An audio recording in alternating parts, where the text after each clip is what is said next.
Hello friends. आज हम class 10 का सवाल हम लोग पढ़ेंगे। मैथ पार्ट 1 पढ़ेंगे। पार्ट 1 वास्तविक संख्या है, रियल नंबर, इंग्लिश में बोलते हैं रियल नंबर। हम लोग पहले सर्वप्रथम जान लेते हैं कि वास्तविक संख्या क्या होती है। वास्तविक संख्या वे संख्या होती है जिसमें परिमेय और अपरिमेय, परिमेय और अपरिमेय संख्या जिसमें मिल करके क्या होती हैं, बनती हैं, उसे क्या कहते हैं, वास्तविक संख्याएं कहते हैं। ठीक है। अब वास्तविक संख्या में हम लोग एक्सरसाइज 1.1 का इंट्रो जान लेते हैं। तो इंट्रो पहला परिमेय क्या है हम लोग का देख लेते हैं।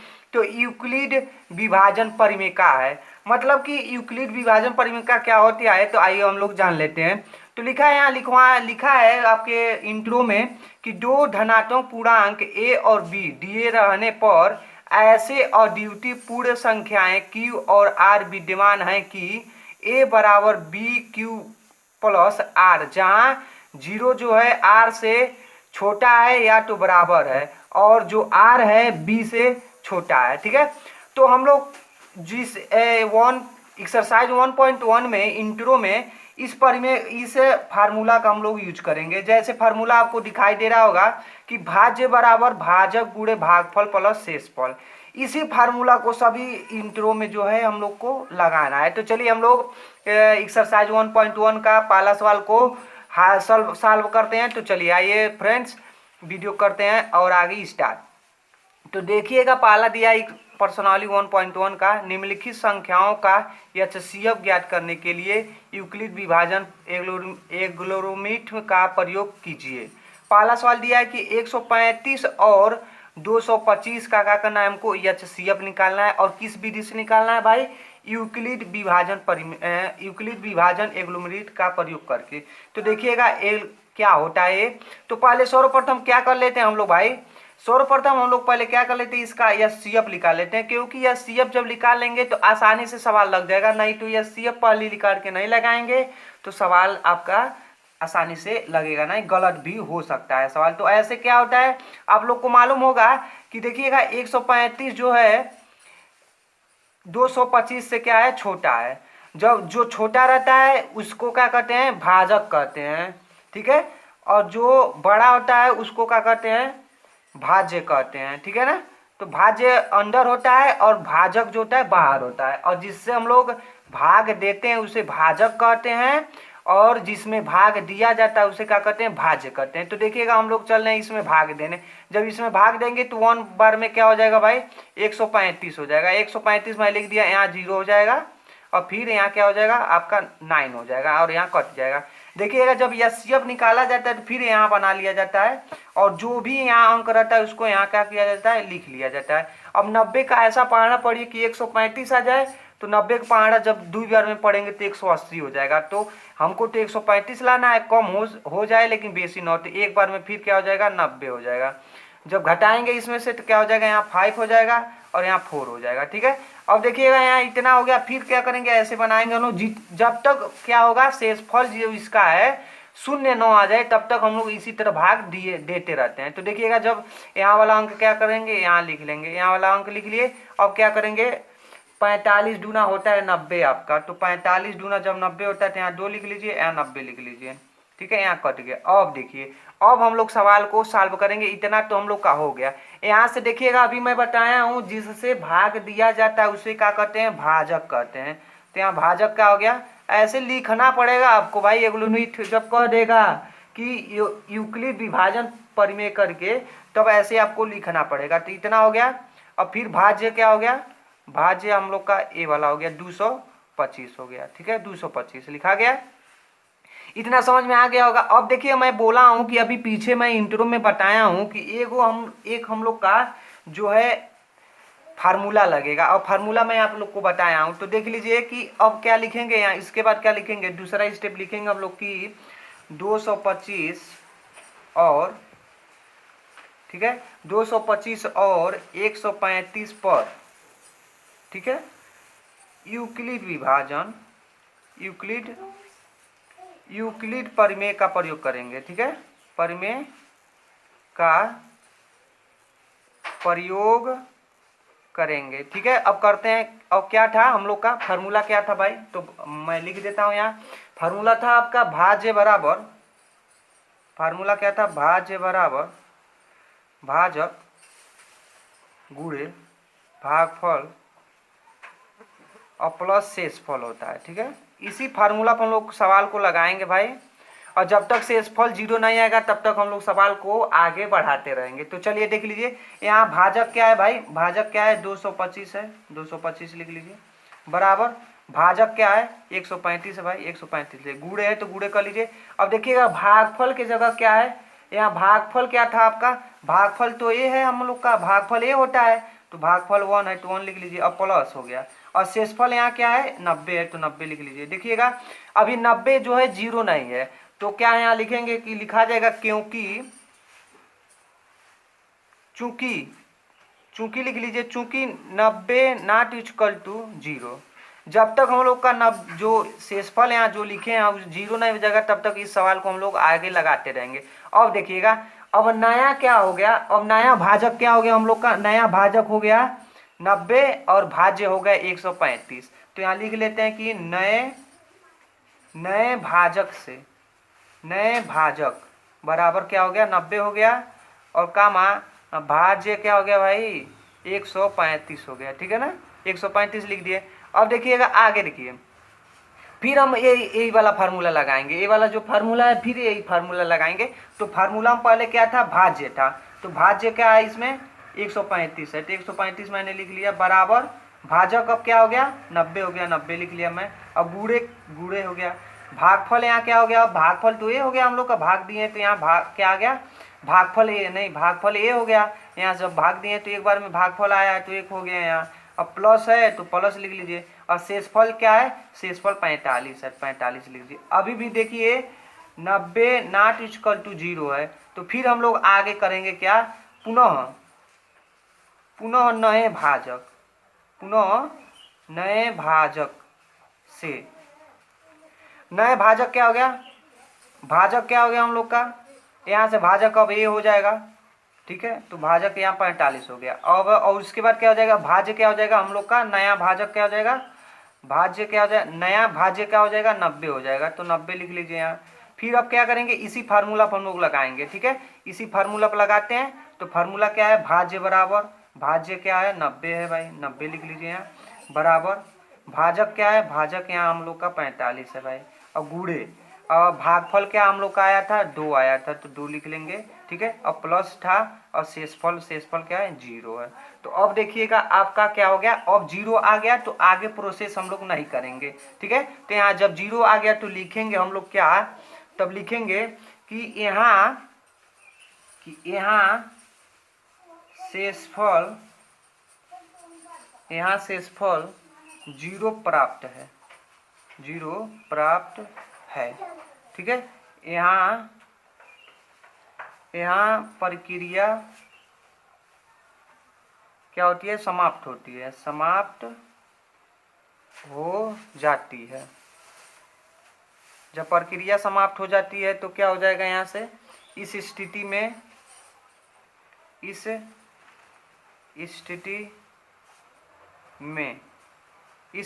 में भाजक क्या हो जाएगा हम लोग का, भाजक आपका हो जाएगा 45।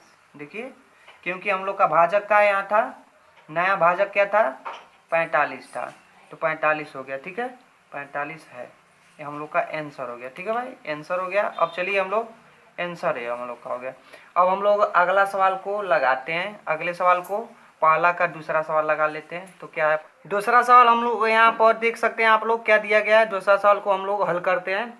हमको HCF ज्ञात करना है किस विधि से, एल्गोरिथमिक परिमेय विधि से। ठीक है, तो ये सवाल है ना, जिस तरह हम लोग पहला सवाल लगाएं उसी तरह इसको भी लगाएंगे। तो देखिएगा 196 जो है छोटा है 38,220 से। ठीक है, जब छोटा है तो अब लोग जब छोटा है तो क्या करेंगे, यहाँ से कहे थे अभी हम लोग क्या करेंगे, यहाँ से भाग विधि से क्या करेंगे, इसको हल कर लेंगे। और जो मैं बताया था अभी, छोटा जो होता है वही होता है भाजक, और जो बड़ा होता है वह होता है भाज्य। तो जब भाज्य होता है वो भाज्य क्या रहता है, अंदर लिखा रहता है। ठीक है ना भाई, तो अंदर मैंने लिख लिया, और भाजक को मैंने क्या लिया, बाहर लिख लिया। ठीक है, इतना आप लोग को समझ में आ गया होगा। अब क्या करते हैं हम, देखिएगा 196 का गुणा करते हैं कि 382, 3 अंक है तो 3 अंक लेंगे, तो 382 आ जाए तो 300 जब 2 बार में करेंगे तो बेसी हो जाएगा, तो एक ही बार में क्या कर लेते हैं 196 कर लेते हैं। 196 करेंगे जब घटाएंगे तो यहाँ क्या हो जाएगा 6 हो जाएगा भाई, और यहाँ क्या हो जाएगा 8 हो जाएगा, और यहाँ 1 हो जाएगा। ठीक है, अब फिर देखिएगा एक कम है इससे, तो एक अंक और उतार लेंगे हम लोग, एक अंक उतार लिया 2। और फिर क्या करेंगे 9 बार में हम क्या करेंगे इसमें गुणा करेंगे, जब 9 बार में गुणा करेंगे तो आएगा आपका 1764 आएगा। ठीक है, तो लिखा दिया। अब फिर यहाँ क्या हो जाएगा, यहाँ तो 8 हो जाएगा, और फिर यहाँ क्या हो जाएगा 9 हो जाएगा, यहाँ कट गया, यहाँ भी कट गया। ठीक है, अब यहाँ 0 बचा था तो मैंने 0 यहाँ उतार दिया। अब फिर 5 बार में क्या कर दिया, यहाँ कर दिया।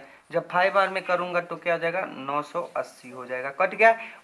अब इतना मैं निकाल लिया। उसके बाद क्या करेंगे, प्रोसेस जिस तरह हम लोग पहला किए थे उसी तरह यहाँ भी करेंगे। तो हम लोग अभी बताएं कि ये क्या है, हम लोग का भाजक है, ये क्या है भाज्य है। तो लिख लेते हैं कि भाजक, भाजक बराबर क्या हो गया 196, और भाज्य बराबर क्या हो गया, भाज्य बराबर हो गया हमारा इतना 220।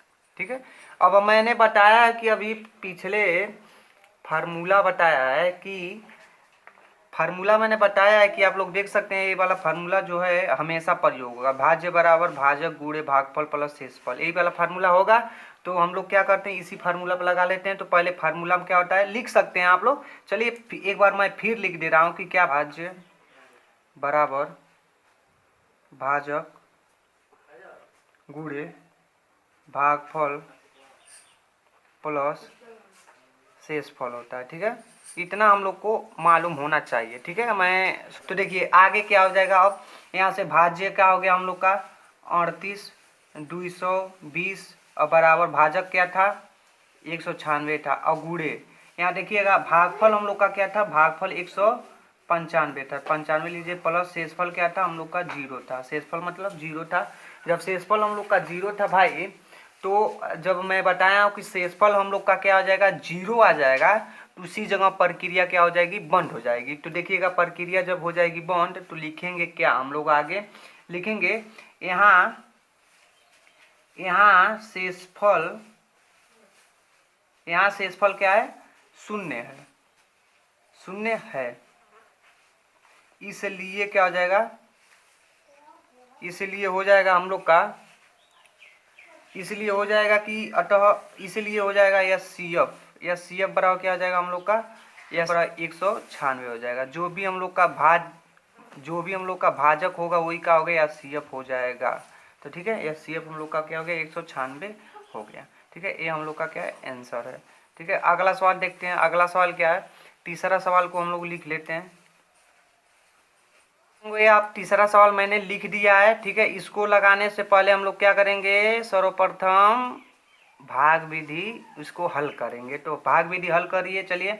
अब मैं पहले यहाँ लिख लेता हूँ 6 7 जो है वो क्या है बेसी है 225 से। अभी मैं बताया हूँ जो भी कम रहेगा उसका रहेगा भाजक रहेगा। तो अब भाजक क्या रहता है बाहर रहता है, अब भाज्य का रहेगा अंदर रहेगा, तो अंदर मैंने लिख दिया। अब 225 का ऐसा पहाड़ा पढ़ूँ मैं कि कितना आ जाए, यहाँ 7 रहेगा, कितना आ जाए 667 आ जाए। तो 3 बार में करूँगा तो हो जाएगा आपका 765 हो जाएगा। ठीक है, आप लोग गुणा करके देख लीजिएगा, मैं गुणा नहीं कर रहा हूँ। ठीक है ना, तो यहाँ से घटाएंगे तो यहाँ 2 और वहाँ ये 0 और 1 हो जाएगा। फिर ऐसे बनाएंगे। ठीक है, जब ऐसे बनाएंगे तो उसके बाद जो मैं बोला था जो भी यहाँ वाला रहेगा ये अंदर लिखा जाएगा। फिर यहाँ अब देखिए 102 का पहाड़ा ऐसा पढ़ूंगा कि 255 आ जाए। यहाँ 255 था ना भाई, यहाँ 255 था आपका, सॉरी यार 255 इतना गलत हो गया, 255 था, तो यहाँ 255 रहेगा। ठीक है, मैंने सवाल में देखा है तो 255 था, मैंने गलत लिख दिया था। तो 102 का पहाड़ा ऐसा पढ़ूँ कि 255 आ जाए। तो देखिएगा मैं 2 बार में करूँगा तो क्या हो जाएगा, यहाँ 204 हो जाएगा, 204 लिख दीजिए। यहाँ क्या आ जाएगा 1 हो जाएगा, यहाँ क्या आ जाएगा 5 हो जाएगा। ठीक है, अब फिर ऐसे बनाएंगे हम लोग एक बार, और जो भी यहाँ अंक है यहाँ लिख देंगे। और फिर इसका 51 का ऐसा हम लोग पहाड़ा पढ़े 102 आ जाए तो क्या करेंगे 2 बार में क्या करेंगे 102 हो जाएगा। ठीक है, अब यहाँ देखिएगा 0 आ गया हम लोग का। अब 0 आ गया, उसके बाद क्या करेंगे प्रोसेस आगे बढ़ाएंगे। अभी मैं आपको बताया हूँ कि एक फार्मूला आपको याद करना बहुत ही ज़रूरी है। तो पहले यहाँ से लिख लेते हैं कि भाजक बराबर क्या हो जाएगा भाई, जो कम है वो भाजक होता है और जो ज़्यादा है वो भाज्य होता है। तो भाज्य क्या हो जाएगा हम लोग का, इतना हो जाएगा। ठीक है, अब देखिएगा, अभी मैं आपको फार्मूला एक बताया था कि फार्मूला आप लोग को यहाँ दिखाई दे रहा होगा कि भाज्य बराबर भाजक गुणे भागफल प्लस शेषफल। बहुत ही इम्पॉर्टेंट फार्मूला है और ये सवाल एग्जाम में जरूर, एक एग्जाम में पूछेगा, जरूर पूछेगा पक्का के साथ। तो ये इसी वाले फार्मूला को हम लोग लगाएंगे। तो देखिएगा यहाँ क्या है, भाज्य क्या है हम लोग का, पहले भाज्य है तो भाज्य यहाँ लिख लेते हैं बराबर, यहाँ 255 मैंने लिखा है, यहाँ 255 रहेगा भाई। ठीक है ना, 200 इतना हो गया। फिर क्या होता है, भाजक होता है। भाजक क्या है इसमें, भाजक 255 है और गुणे से भागफल होता है। तो भागफल यहाँ जब इसको भाजक माने हैं आप और इसको भाज्य माने हैं तो यहाँ क्या होगा, ए वाला क्या होगा, भागफल होगा। तो भागफल लिख लीजिए, अब प्लस ए वाला क्या होगा, शेषफल हो जाएगा। तो शेषफल देखिएगा अभी 90 नॉट इक्वल टू 0 है। जब 90 नॉट इक्वल टू 0 है तो प्रोसेस को और आगे बढ़ाएंगे तो लिखेंगे पुनः, पुनः नया भाज्य, नया भाजक, नया भाजक क्या हो जाएगा, अब भाजक क्या हो जाएगा, नया भाजक अब 102 हो जाएगा भाई। ध्यान दीजिएगा, जब इतना कर लिए उसके बाद जब पहले तो ये भाजक था अब ये भाजक हो जाएगा। ठीक है ना, तो ये भाजक हो गया और क्या हो गया, भाज्य क्या हो जाएगा, तो फिर 255 हो जाएगा। ठीक है ना, जब 255 हो जाएगा उसके बाद क्या करेंगे, अब लोग फिर हम लोग वही वाला फार्मूला लगाएंगे, भाज्य बराबर भाजक गुणे भागफल प्लस शेषफल वाला। तो भाज्य इसमें क्या था, भाज्य 255 था। ठीक है, बराबर क्या हो गया, भाजक, भाजक क्या हो गया 102 हो गया। ठीक है, यहाँ दिया गया है। और फिर गुणे भागफल क्या हो जाएगा हम लोग का, भागफल अब देखिएगा ए वाला हो जाएगा। ठीक है ना, क्योंकि हम लोग इसमें भाग दे रहे हैं, उसके बाद जब भाग दिए तो इतना भागफल आया तो भागफल यहाँ लिख लेंगे। प्लस क्या होता है, शेषफल होता है। तो शेषफल हम लोग का क्या हो जाएगा, 51 हो जाएगा। लिख लिया मैंने 51। अब भी देखिएगा 90 नॉट इक्वल टू 0 है भाई। तो 90 नॉट इक्वल टू 0 है तो फिर प्रोसेस को और आगे बढ़ाएंगे तो लिखेंगे यहाँ से क्या, नया भाजक। ऐसे जब तक हम लोग का क्या होगा ना भाई, जब तक हम लोग का 0 नहीं आएगा, यहाँ शेषफल जो है यहाँ 0 नहीं आएगा तब तक हम लोग आगे लगाते रहेंगे। तो यहाँ अब नया भाजक क्या हो जाएगा हम लोग का, नया भाजक 51 हो जाएगा। तो 51 लिख लीजिए। और भाज्य क्या हो जाएगा हम लोग का, भाज्य हो जाएगा 102 हो जाएगा। ठीक है ना, 102 यहाँ लिख लीजिए। अभी फिर वही वाला फार्मूला लगाएंगे, ये वाला फार्मूला लगाएंगे, भाज्य बराबर भाजक गुणे भागफल प्लस शेषफल वाला फार्मूला लगाएंगे। तो पहले क्या है, भाज्य, तो भाज्य यहाँ क्या दिया गया है 102 बराबर भाजक क्या दिया गया है, भाजक हम लोग का 51 दिया गया है, गुणे क्या होता है, भागफल होता है। तो भागफल यहाँ क्या हो गया हम लोग का 2 हो गया। ठीक है, क्योंकि हम लोग इसमें भाग दे रहे हैं तो यहाँ भागफल हम लोग का 2 आया। अब प्लस क्या हो गया, शेषफल होता है और शेषफल हम लोग का क्या आ गया है, यहाँ 0 आ गया है। अब देखिएगा 90 बराबर क्या हो गया, 0 हो गया। मतलब कि यहाँ क्या आ गया, 0 आ गया। तो जब 0 आ गया तो मैंने बताया है कि उसी जगह प्रोसेस क्या हो जाएगा, बंद हो जाएगा। तो लिखेंगे यहाँ क्या, यहाँ शेषफल, शेषफल क्या हो गया 0 है। जब 0 हो गया तो क्या हो गया हम लोग का, एचसीएफ क्या हो गया, एचसीएफ बराबर हो जाएगा हम लोग का 51। ठीक है, एचसीएफ क्या हो जाएगा हम लोग का 51 हो जाएगा, 51 है। तो दूसरा सवाल हम लोग देख लेते हैं, क्या दिया गया है, दिया गया है कि दर्शाइए कि कोई भी धनात्मक पूर्णांक 6q+1 या 6q+3 या 6q+5 के रूप का होता है जहाँ q कोई पूर्णांक है। तो देखिएगा भाई, मैं बता दूं आपको विषम पूर्णांक क्या होते हैं। अब ये संख्या होती है जो 2 से पूर्णतः विभाजित न हो। जब 2 से विभाजित जो भी संख्या नहीं रहेगा वो क्या रहेगा, सब विषम संख्या रहेगा। तो मैं मान लेता हूँ कैसे इस सवाल को लगाएंगे। तो देखिएगा, लेट करेंगे, एनसीईआरटी का सवाल, ये क्वेश्चन बोर्ड के परीक्षा में बहुत ज़्यादा पूछता है। ठीक है ना, तो ध्यान से देखिएगा इस सवाल को। तो मान लेते हैं कि ए, मान लेते हैं लेट ए कोई धन विषम पूर्णांक है, विषम पूर्णांक है।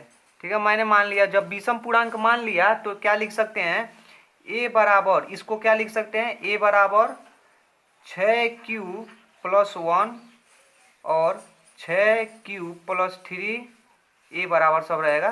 फिर ए बराबर 6q+5 लिख सकते हैं, इतना तो लिख सकते हैं। ठीक है, उसके बाद देखिएगा, चूंकि मैं अभी आपको एक इंट्रो में आप पढ़े होंगे 1.1 के इंट्रो जो है उसमें पढ़े होंगे कि आपका होता है ए बराबर, ठीक है, 6Q प्लस आर। इतना तो हम अपने मन से लिखा, समीकरण 1 लिख लेता हूँ यहाँ। देखिएगा, जो जब इंट्रो आप लोग पढ़ेंगे, वहाँ इंट्रो जब पढ़ेंगे तो वहाँ इंट्रो में आपका ये नहीं दिया होगा, 6Q नहीं दिया होगा, वहाँ इंट्रो में आपका दिया होगा BQ। तो जो भी यहाँ वाला अंक रहेगा उसको हम लोग यहाँ लिख लेंगे और प्लस आर अपने जगह से क्या करेंगे, यहाँ से कर देंगे। ये फार्मूला होता है, एक फार्मूला होता है कि भाज्य बराबर भाजक गुणे भागफल प्लस शेषफल, उसी फार्मूला से यहाँ उत्पन्न हुआ है। और जहाँ जो है भाई, जहाँ आर जो है ना भाई, जहाँ आर है 0 से क्या है, बड़ा है या तो बराबर हो सकता है आर, और लेकिन 6 से क्या होगा, छोटा होगा। ठीक है, जब 6 से छोटा होगा तो हम लोग क्या लिख सकते हैं कि आर बराबर क्या क्या अंक हो सकता है हम लोग का, 0 हो सकता है, 1 हो सकता है, 2 हो सकता है, 3 हो सकता है, 4 हो सकता है और 5 हो सकता है। 6 नहीं हो सकता है, क्योंकि देखिए बराबर का यहाँ चिन्ह नहीं है, इसलिए 6 नहीं हो। 6 को छोड़ करके जो भी अंक है, 6 से जो भी कम वाला अंक है उस सब क्या होगा, आर बराबर होगा। तो हमको दर्शाना क्या है कि 6Q प्लस 1 या 6Q प्लस 3, 6Q प्लस 5 क्या है, धनात्मक विषम पूर्णांक है। तो हम लोग यहाँ से लिखेंगे समीकरण 1 से, इसी समीकरण से सब कुछ सवाल लगाएंगे। समीकरण 1 से लिखेंगे, 1 से r बराबर 0 रखने पर, r बराबर 0 रखने पर, जब r बराबर 0 रखेंगे इस समीकरण में, पहले समीकरण के a बराबर क्या हो जाएगा, 6Q और प्लस 0 हो जाएगा। ये तन देखिएगा भाई, ये जो है ना, ये 2 से क्या विभाजित है, यह संख्या 2 से विभाजित है। अभी मैं बताया हूँ कि जो 2 से विभाजित होगा वो विषम पूर्णांक नहीं होगा, और जो 2 से नहीं विभाजित होगा वो क्या रहेगा, सब विषम पूर्णांक रहेगा। तो अब फिर देख लेते हैं, r बराबर 1 रख लेते हैं, क्योंकि हमको 6Q प्लस 1 को दर्शाना है। तो r बराबर क्या करते हैं, समीकरण 1 से r बराबर रखेंगे।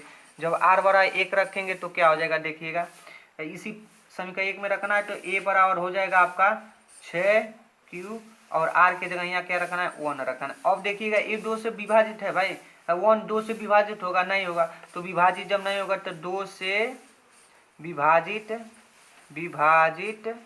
नहीं है। जब नहीं है तो क्या होगा, विषम पूर्णांक होगा कि नहीं होगा, होगा।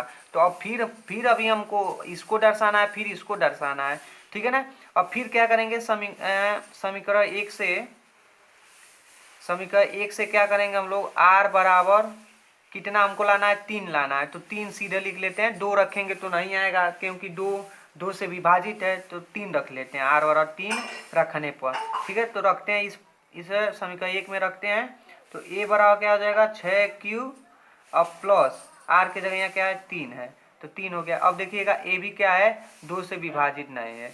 जब 2 से a भी नहीं विभाजित है भाई, तो a भी विषम पूर्णांक होगा, विभाजित नहीं है, ठीक है ना।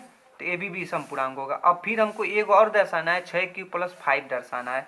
तो समीकरण 1 से पुनः करेंगे क्या, पुनः समीकरण 1 से, जब समीकरण 1 से करेंगे, अब समीकरण 1 में क्या रखेंगे, समीकरण यही हम लोग का है। तो समीकरण 1 में रखते हैं r बराबर 5 रखते हैं, 5 हमको दर्शाना है, यहाँ देखिए 5 यहाँ दर्शाना है, तो 5 रखते हैं हम लोग। तो 5 रखेंगे जब समीकरण 1 में, तो a बराबर हो जाएगा 6Q हमेशा दोस्तों क्या रहेगा, फ्रेंड्स, 6Q हमेशा सेम रहेगा, सिर्फ r के जगह हमको जो मान रखना है वो रखेंगे। तो r के जगह आपकी क्या रखना है, 5 रखना है, तो 5 मैंने रख लिया। अब यहाँ देखिएगा 2 से क्या है, विभाजित है, नहीं है, तो 2 से विभाजित नहीं है, ठीक है ना। बहुत ही इजी सवाल है, आप लोग थोड़ा सा प्रैक्टिस करेंगे तो आपको सवाल का आंसर मिल जाएगा। तो जब 6 से विभाजित नहीं है, तो जो विभाजित नहीं है भाई, वही सब सिर्फ क्या होगा, धनात्मक विषम पूर्णांक होगा, और जो 2 से विभाजित है वो विषम धनात्मक पूर्णांक नहीं होगा, ठीक है ना। तो हम यहाँ से लिख लेते हैं, फाइनली क्या हो जाएगा, अतः अब हम लोग को यहाँ को देखना पड़ेगा कि देखिएगा थोड़ा सा, जो ए बराबर 6 प्लस 0 था, ए 2 से विभाजित था, तो ए तो होगा नहीं, हमारा ए वाला हो जाएगा और फिर यह वाला हो जाएगा और फिर ए वाला हो जाएगा। तो लिख लेंगे कि क्या लिख लेते हैं, 6Q प्लस 1 कामा, ठीक है, 6Q और प्लस 3 एवं 6Q प्लस 5 विषम धनात्मक पूर्णांक है, लिख लीजिएगा विषम पूर्णांक हैं। ठीक है, हम लोग का यही क्या है आंसर है भाई। कितना इजी था।